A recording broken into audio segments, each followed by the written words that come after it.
قول الحمد لله. الحمد لله ان ده حصل، البنك الاهلي جاب التاني. الحمد لله ان انت ما خدتش 7 دوري مع العبيط اللي بيدربنا ده، اقل جمله تتقال عليه عبيط.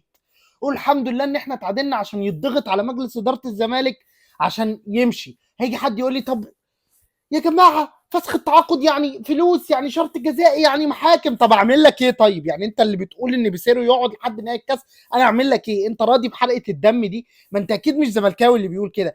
حل معاه بالتراضي ومشيه، روح استلف فلوس واديله، اعمل اي حاجه، لكن انت اللي جبته تتحمل مسؤوليته وتمشيه، لكن ما يفضلش ده هينزلني سادس دوري، ده فقيع مش ممكن.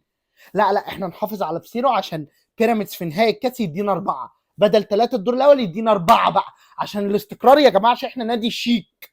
احنا نادي لما بيجيب اللعيبه بيطلع المتحدث احمد سالم يقول لك بعد اذنك احنا نادي كبير، اكبر قلعه رياضيه في مصر. يغور ونجيب مدرب جديد وهنفور الفرقه دي باذن الله.